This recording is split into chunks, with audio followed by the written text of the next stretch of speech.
slowing us down, they're driving us down, and you young folks who have a lifetime of employment and work ahead of you are facing overwhelming odds that my generation really didn't have to face. We're coming in on the tail end of it.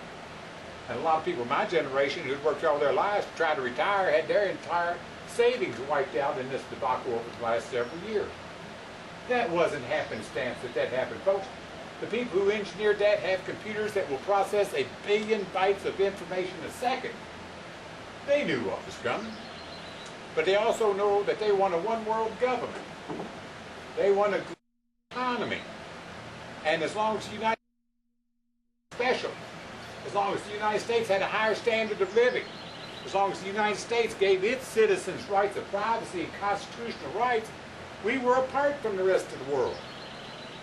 And they said that we can't lift the rest of the world up to the standards enjoyed by the United States and its citizens, so we're going to have to put the United States down.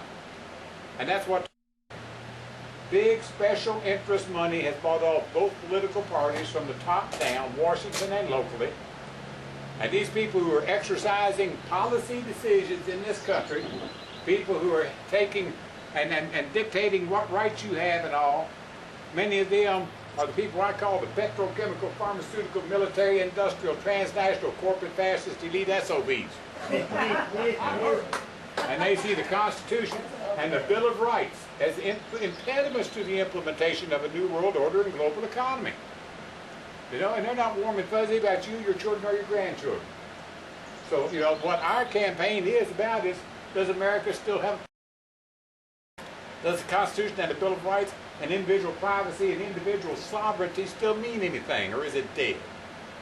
We want to see it alive again. That's what made America great. It's what set us apart. And I'd like to see if we can set Kentucky apart by utilizing the same principles. Now, we've all heard the phrase life, liberty, and pursuit of happiness, but it's not a federal law. It was in the Declaration of Independence, which is not law. They adopted the Constitution as law to try to protect that concept, but it's taking a real battle right now. But the state of Kentucky has a Constitution too. And the #1 section of the state Constitution guarantees you the right to life, liberty, and the pursuit of happiness. So it is a constitutional right in the state of Kentucky. We're going to see if that still has a pulse. And section #3 says a vote of the majority can't take it away from you. So these laws that these legislators are passing up here at the behest of the law enforcement agencies and their big overbloated budgets and overflowing jails and failed policy in this war on drugs, you know, and the right to have a dog come up and sniff you, your car, and all just belongings just because you fit some sort of profile of a hippie or somebody looks like they might have some herb in their car. Is it all that? We're going to take all that away. And you're truly going to have to do something that sets probable cause for I want the police to have anything to do with it. This mandatory random is a bunch of bull. And you'd like to be able to go down the road obeying the laws and be left alone. You know, we're going to see if we can make a state that instead of the $8 an hour jobs is based on tourism because people want to come in here because we're the most gracious state in the Union. Because we have a government policy of treating you with respect and dignity. And you could come into our hotels and motels and boat docks and little mom and pop operations just like this right here and be welcome. And not have to worry about whether somebody's watching. And you go over and sit down in your hotel room, row 1, and order room service for all we care. Because we know you're not going to get drunk and punch holes in the wall.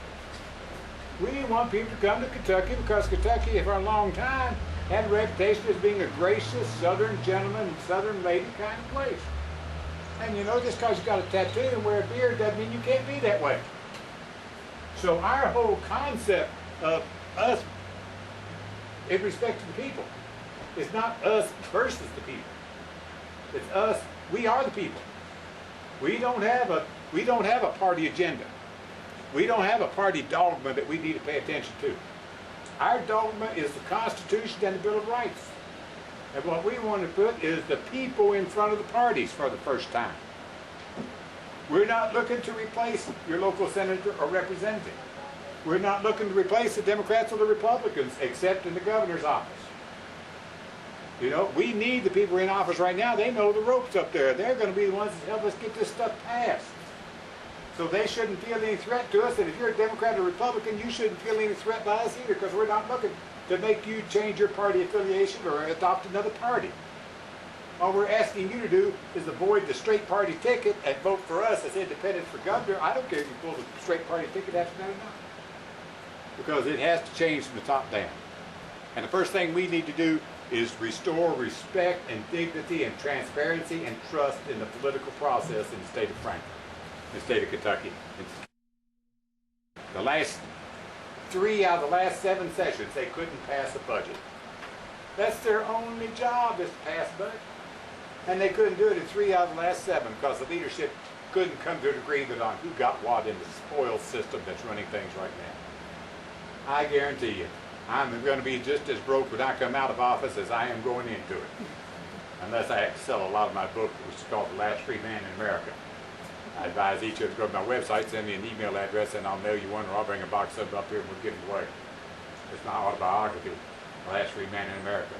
And that's a challenge, not a title.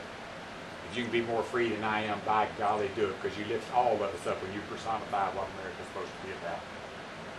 Now,